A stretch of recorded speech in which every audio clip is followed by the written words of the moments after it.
What's up, guys? Andrew MacLeod here, back with another episode of the Real Estate Hacks podcast. We got the boys back in the building. Back in the building. Graeme Thompson here. How's it going? Chairman McGraw. Big J. Michael Citron. Mr. Citron.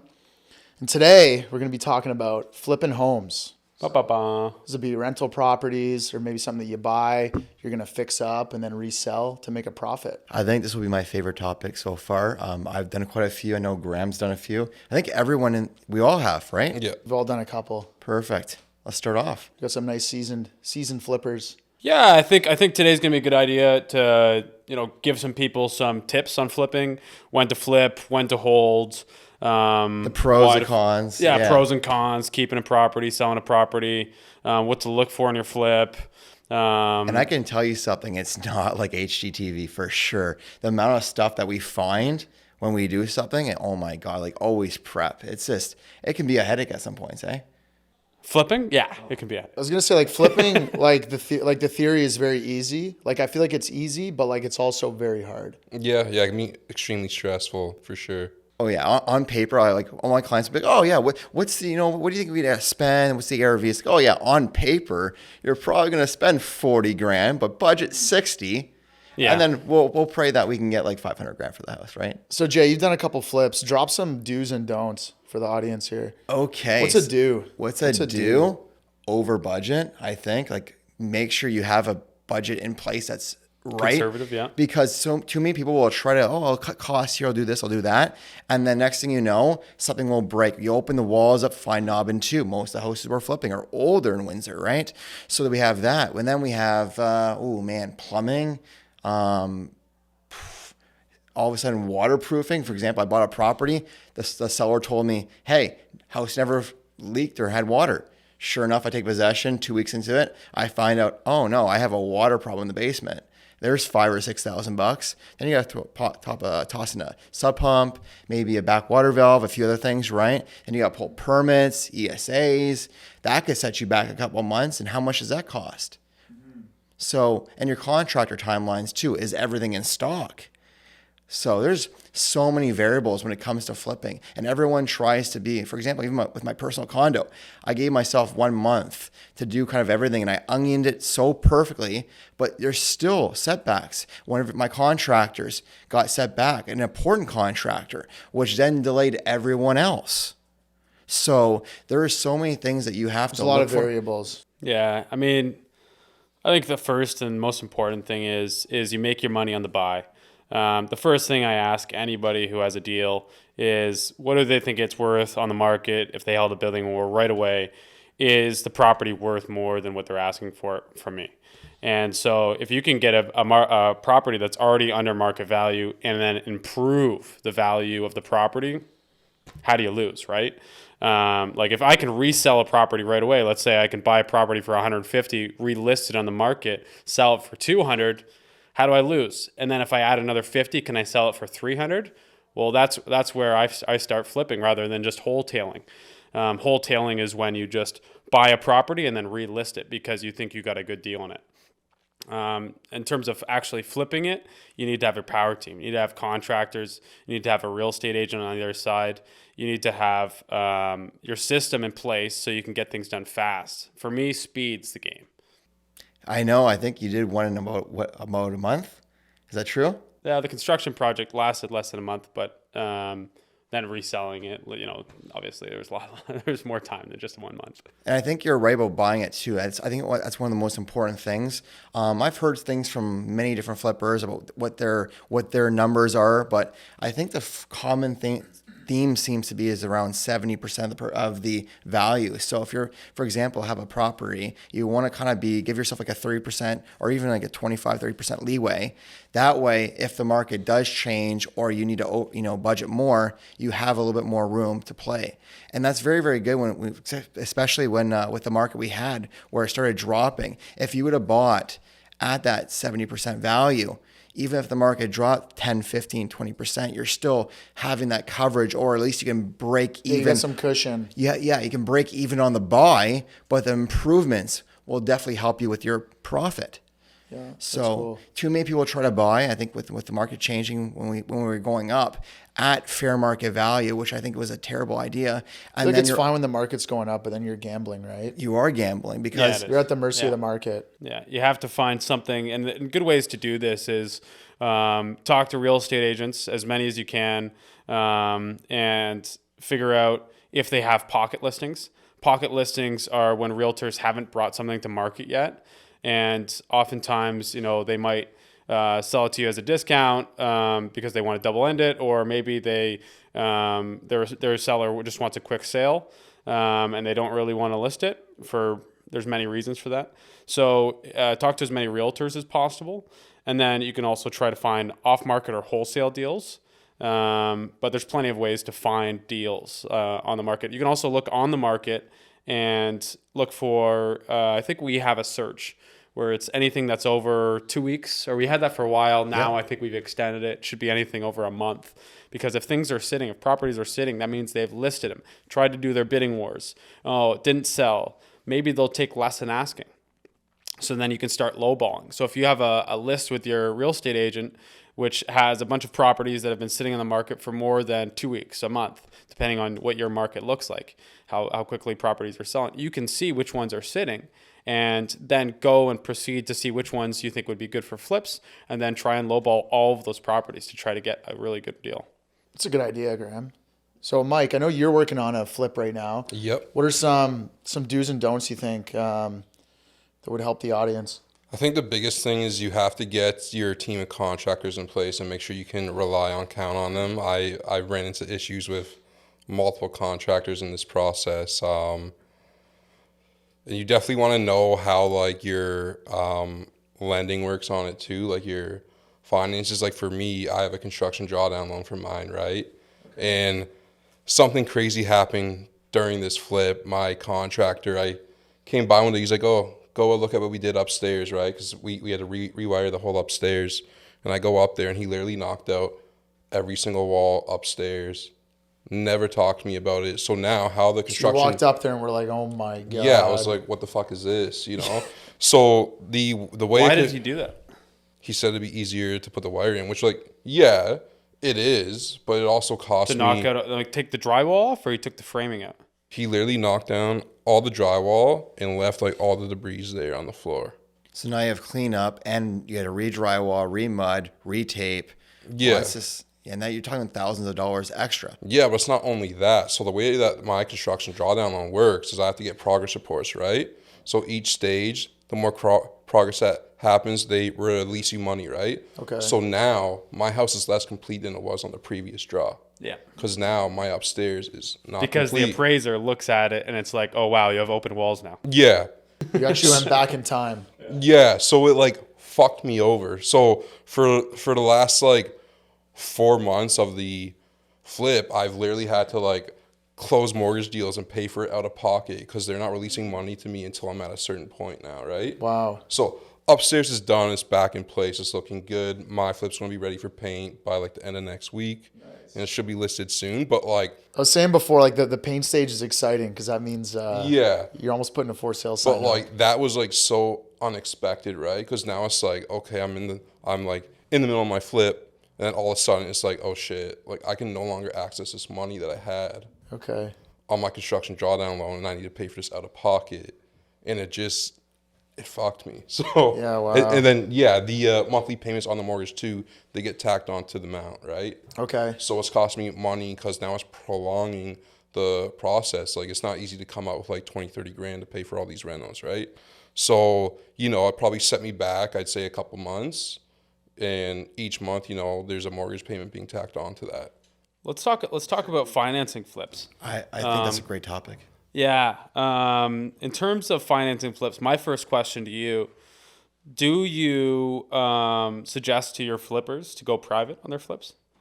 It depends. Like if they have access to like personal lines of credit, so I can get them a line of credit, I can get you on the A side for a year term with a line of credit, and you can go that way. But like most flippers, they are kind of like maxed out. They have a home or two already, and the ratios just don't work. So yeah, like oftentimes we're going with a construction drawdown loan. Construction. And how does that work? So how it works is you buy the flip, they're lending you Let's money. say the flip's like 200,000. Yeah, for an and example. so they're going to need an appraisal on the as-is value and the after renovation value. Yeah. So they're going to loan to you based on the after renovation value. So they were at 80% loan to value before. Now they kind of backed away. They're more at like 75. So how it works is you need to have plans in place and you need to show them that. So say for the first phase of your flip, you need 40 grand in rentals. They will release you that 40 grand. And then when that phase is done, they'll want a progress report to see where you're at and how you're progressing. And then they'll release the next draw to you. Okay. Which, depending on your plans, Does that just go right into your bank account? Is that how it yeah. works? Yeah. Okay. And then how it works cool, which is really good, is the mortgage payment for the private funds gets tacked on to the amount, right? So you're not actually paying a mortgage payment out of pocket, so you don't have to worry about that while you're in the middle of a flip. What do you mean? You don't have to worry about the mortgage payment during the flip? Yeah, so like you don't pay it out of pocket. Like say you have a mortgage for 200K, but they loaned out 300K because the after rental value is like 400. Yeah. Each month in your rental, say your mortgage payment is like 2,500, that will get tacked on to the amount of money that you owe them. So each month it will go up by like 2,500. Okay, so they're financing you for 300,000 because that covers the construction cost, and then if your payment's 2,500 a month, it'll just keep going. So 300,000 or 300, 250, right? And it'll just keep going, right? No, so it'll go like from 200,000. So now your first month of your mortgage is out, and say they release you 40K, it'll go to 242.50. Yeah. Okay. Yeah. So every time you increase a loan amount, your payment goes up. Yeah. Okay. Understood. Okay. Interesting. Yeah, That's and it's pretty like, neat. it's really good for flippers because like it can be like super cash intensive, right? Have you So you don't have to worry about that. have you hooked any of your clients up with like a balloon payment strategy, where the private lender gets paid out at the end of the flip? I haven't, no. No. Okay. Yeah, that's. Have you ever done one of those? No, but I've looked at it as an option. That's Like interesting. a private lender's offered it to me Like before. recently, a lot of lenders that were doing that, they kind of backed away because like the way that the market was, you know, you like can't rely on. They wanna what get the some value's cash gonna up be, front, right? Yeah. I assume the rates are probably pretty high on those, right? Yeah, so they want a little bit more, or it depends on the deal, and they might ask for a little bit higher of a rate on the balloon payment. Like they'd look at it more of an equity split, right? Sorry, Mike. So back to that example, the 200K flip. So that'd be 75 loan to value. So you'd put Yeah. down 50,000. Is that They would want 25 up front. Yeah, so okay? 50K. So it'd be in for 50K, and then as they progress with the the project, now Yeah. now the property value is up to 250. So then they're going to give them another 3/4 of that, which is Yeah. So you'll put down another 25%. Is that how it goes? no, they'd give you money back. Okay. Yeah. Cool. One thing I didn't mention actually though too is each time that they do a draw, they'll actually do a 10% holdback as some extra security for them, and then on your next draw, they release it to you. Okay. Cool. What do you mean by that? Sorry. So say your first draw is 40 grand, they'll hold back 4,000, it actually release you 36,000. As security. Yeah, and then on your next draw, they release that 4,000 back to you, but do a 10% holdback on the next draw. Okay. Sucks. So I It does kind of suck. Yeah. I actually almost did one of those a while back, and I believe you have to pay someone, as like one of the bank people, to say like $200 or $250 every time they do a progress report. They have to view it, right?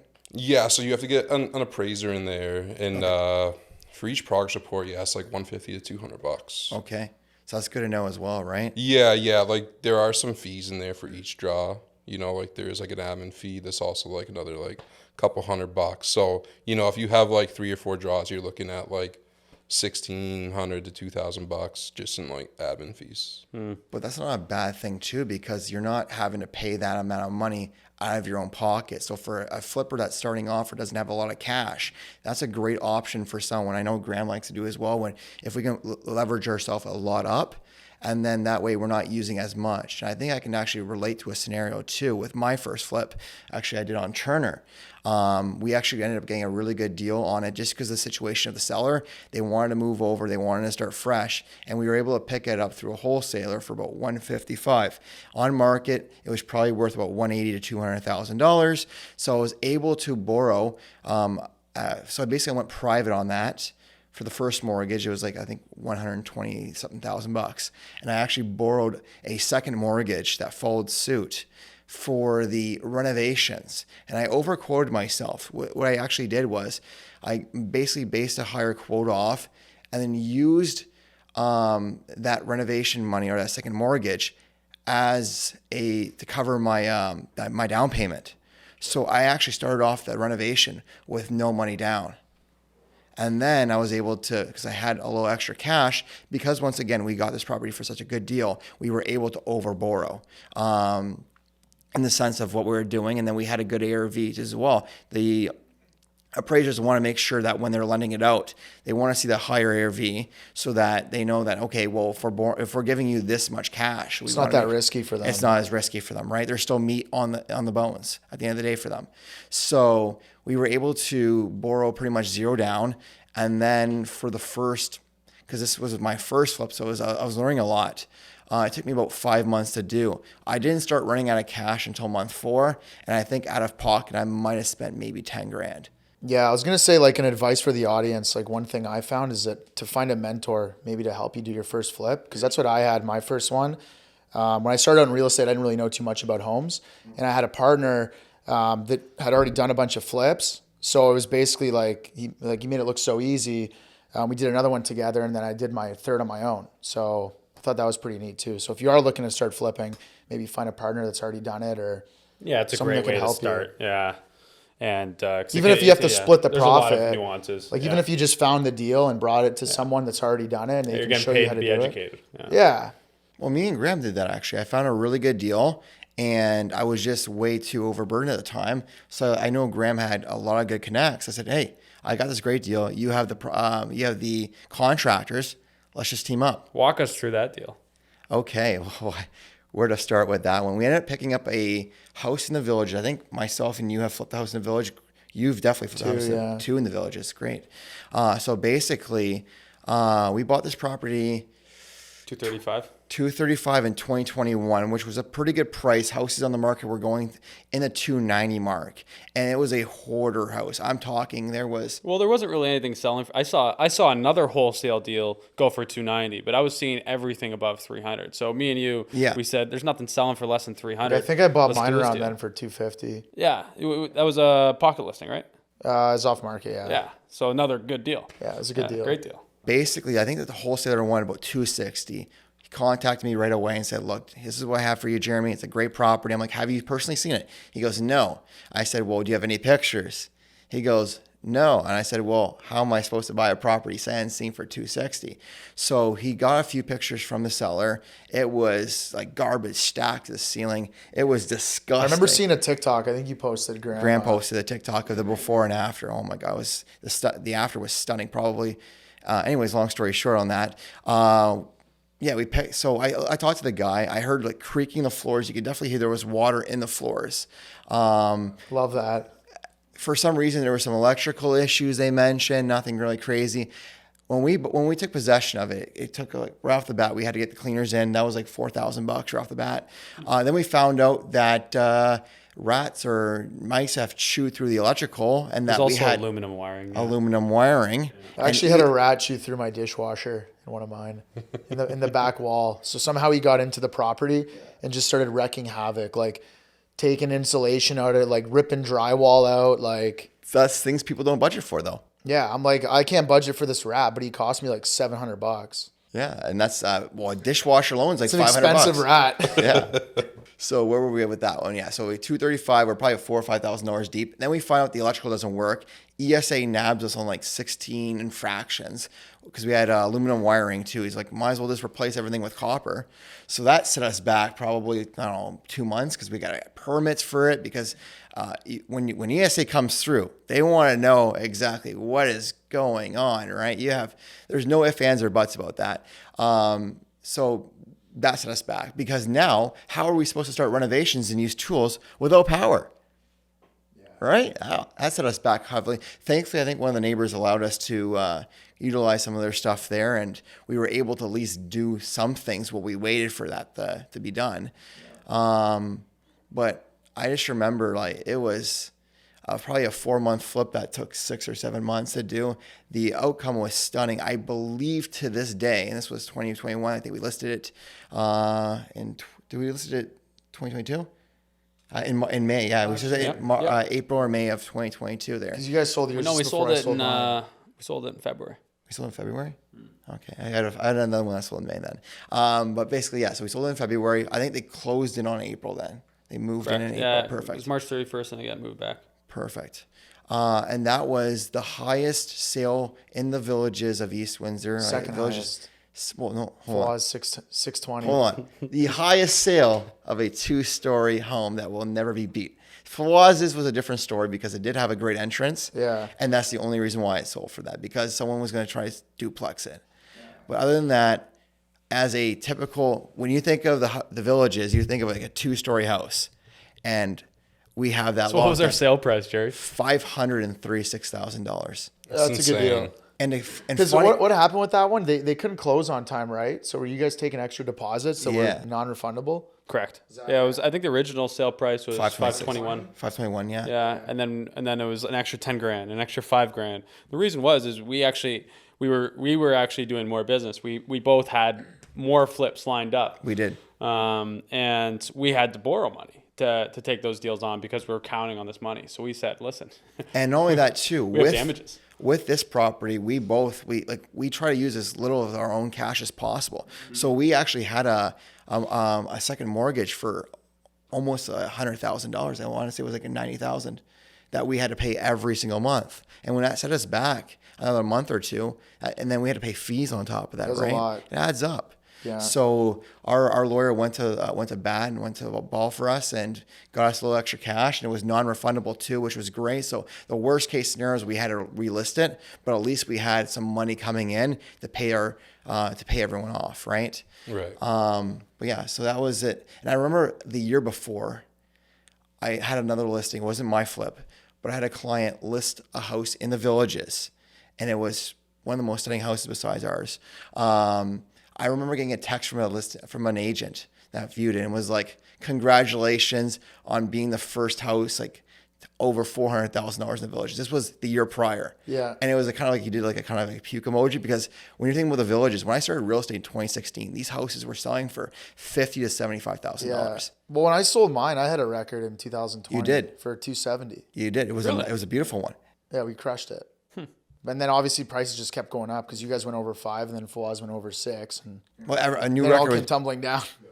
But they still sell pretty good. You can get in like a updated renovated home in Riverside area, that area, for like over 4. Yeah, the location's great. I mean, you're like one street over from $1 million houses, right by the WFCU. I want to hear about Andrew's flip. Yeah, I want to hear Mine? that. I want to hear about your best flip yet. Yeah. Run us through the numbers, quick little. I've done 3 in total. Total cost spent about $500,000 for picking up 3. And What they were were they? sold for about $730 total. Tell us about your combined. best one. I honestly had 2 that were really good. Like I flipped a mobile home that was like so. We made a couple bucks, but it wasn't anything crazy. Okay. Best one we picked up for just under $80,000. Renovations, we put about 40 into it. And Where sold was for it? 270 in East Riverside. In the Villages, right? Yeah, so we were in it for maybe 105, 110. Wow. And sold for 270, so that was pretty good. Wow, that's great. But that Yeah. was what, 2020, right? Or 2020. So I bought it when COVID was like just starting, and there was literally no one driving on the streets. And I bought a house. And I was like, "Oh, that's pretty crazy." That's when everyone was nervous. I was. No one was nervous. buying anything. Yeah. And then I bought it, and I was like, "Well, that's pretty cool." I had a partner that helped me out, like show me the ropes. Like he basically ran everything. I mean, I would show up and make sure people were working and stuff, but like he knew all the people to call. So I thought that was pretty sweet. How did you convince him to do the deal with you? We just both knew it was a good deal. Who found the deal? I found the deal. Oh, so that's why. Yeah, I found the deal. I brought him in on it. We split everything 50-50, like Yeah. all the reno costs, everything. We didn't get financing on that, so that was a cash one, which was nice. So we didn't have Nice. payments. What else? The second one we did together, that was a cash deal. We didn't have any like mortgage payments. Yeah. And then the last one I did, I went through a B lender, so I got financing on it. House cost me about $250, and my payment was about $877 a month. What was the interest rate on that?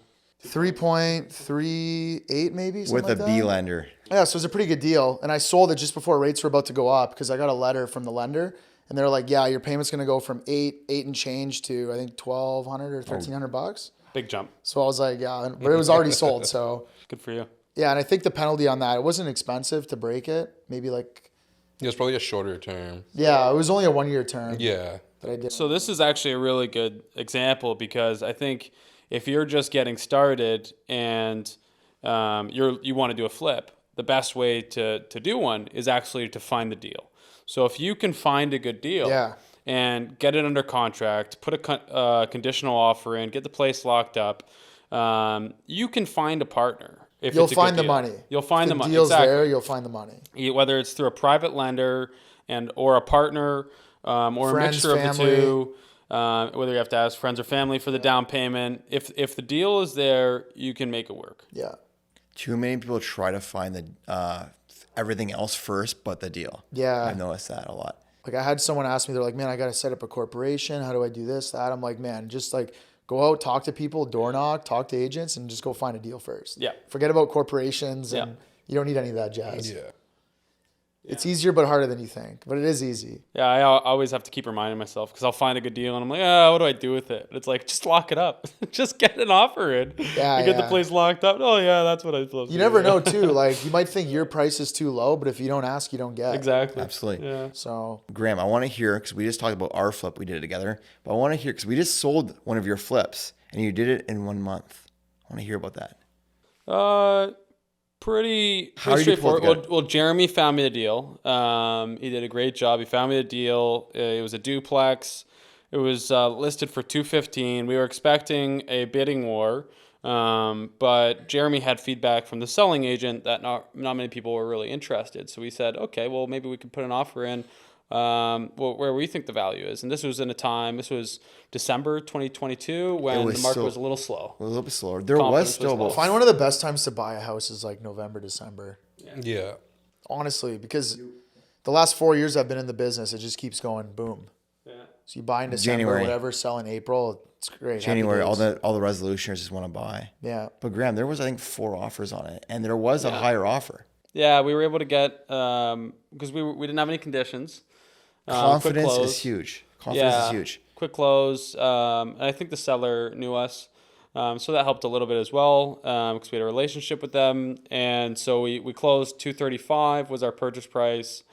At the end of the day, we were in for $80,000 and Did you go private or did you we go? were completely private. I think I was $20,000 down on that So property. you did put down 20? Yeah, so I spent $100,000 out, and because I only had one mortgage payment, I don't know, $105,000, let's call it, and then there was fees at the end, but Yeah, so the construction really cost was the needed- money out of your pocket. construction costs and $20,000 down. Okay. Yeah, and because I was so quick, I didn't own the property for 2 months, so I didn't have 2 payments. That's mint. So we sold it very quickly as well. We liked that there was a quick offer, a quick close on the other side. We sold it for $410. Yeah. It was very fast, so it worked out really well. I chose the contracting team specifically for this because I wanted to keep the quality to a certain level where it would be pretty good but not perfect because of the area. It's important not to over fix or over renovate. Over improvements. Yeah, over improve an area where it doesn't really need it, especially for rentals. But yeah, I mean, Jeremy found the deal. He That's did a great pretty job. neat. I think you had 6 people working at one point at that property too, which Oh, is yeah. good. So Yeah, it's- we 1 had a month team. is pretty good turnaround time. Yeah, we did everything. We finished an attic. We did new bathrooms, new kitchens, new flooring, new paint. this was not a small project. I Yeah. mean, it was a lot. It was 2.5 stories. Yeah, new brick work. We refaced the building. Guys, I was amazed in it because we actually All had new windows. Yeah. we had a competition with our duplexes, and I'm still not even done mine. I mean, it's May now. Yeah, I'm and hoping you're to using be. my contractors. Well, my slower ones. Okay. Yeah. Honestly, our guys been great. It is what it is, but we're working hard. We had a lot of setbacks too, and actually, a setback what we've had with my new duplex that I'm flipping is the ceiling. We realized that when we were cutting holes to put some lighting in, that it was like 5 layers of drywall. Oh no. And it started sick because once we finished the upstairs of the duplex, it started sinking into like the main floor. So we had to rip all the drywall off, start fresh. And we already did all the drywall. We did all the painting already. So now we had to start completely fresh on the main floor. And that's debris and dirt. And it just sets everything back. I hate drywall stage. It takes so long to do. Like the last one I did, there was so many holes in the walls. Like we used 13 boxes of mud. 13? I'm like on 26 Yeah, like every time right I now. go, I'm like, what are we doing today? Sanding. I'm like, holy smokes. That's what I said to you earlier. Like once you get to paint, because I had a Yeah. nightmare with that. 13 boxes of mud is insane. Yeah, man, that's nuts. Why would you guys give us some advice for first time flippers right now? Like me personally, I think it's really important to stay on top of your contractors. Like definitely be on site. That's a good one. Don't show up every few days. Like definitely try and make an appearance like once a day, every other day if you're super busy. Or at least call them to see like, hey, what are you doing? Yeah. I think that's actually key though, because showing up on site and at least trying to work there shows like confidence and shows, I think, camaraderie, and actually your contractors will probably buy in a bit more. Right. When you stop showing off, I should say, when you stop showing up on site, you will, I think, they might screw around a little bit more. They might not get as much done. Couple more cigarette breaks. Yeah. Because actually, one of my friends was talking to me about this. I'm like, why are you on site? You're like, a multimillionaire. You're doing all this. He goes, when I'm working 12 hours, they're working 12 hours instead of 8. They're putting the extra work in. And when they see you doing what needs to be done, they're going, okay, this guy who doesn't need to be here is working just as hard as me. I got to pick my shit up. Yeah. Very cool. Graeme, number 1 tip. For me, I won't hire contractors that drink or do drugs. Pretty simple, but tough to enforce. I look for contractors that will be there every day, and this is really, really important. And if you can find someone who's going to be there every day working, your project's going to go by so much faster, and they want to get it done. This is what they do. They're Because when hard they get it workers. done, they get paid. Exactly. So finding some people that want to get things done and that are going to be there every day, most important thing. Amazing. Well, hey guys, I appreciate everyone giving the audience their insight.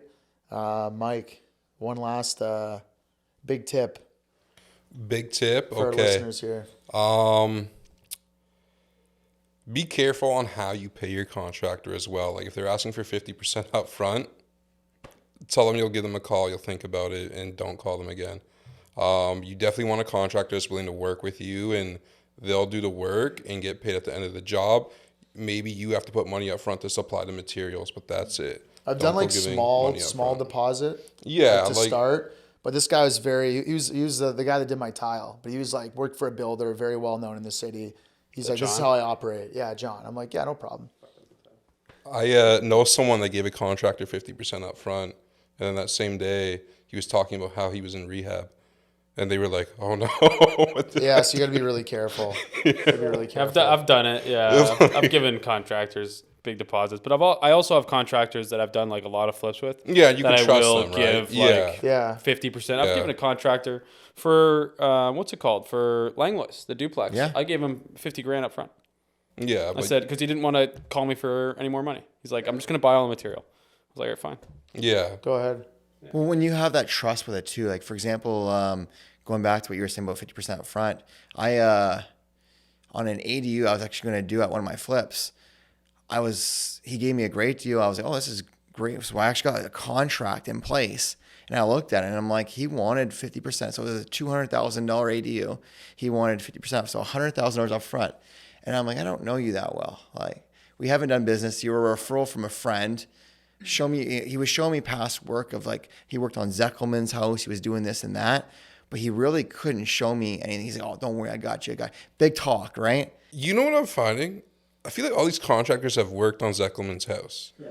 I don't know how many Half times the I've heard city that. worked there. Actually. Like, Yeah. Well, his house is basically a guess, like- city.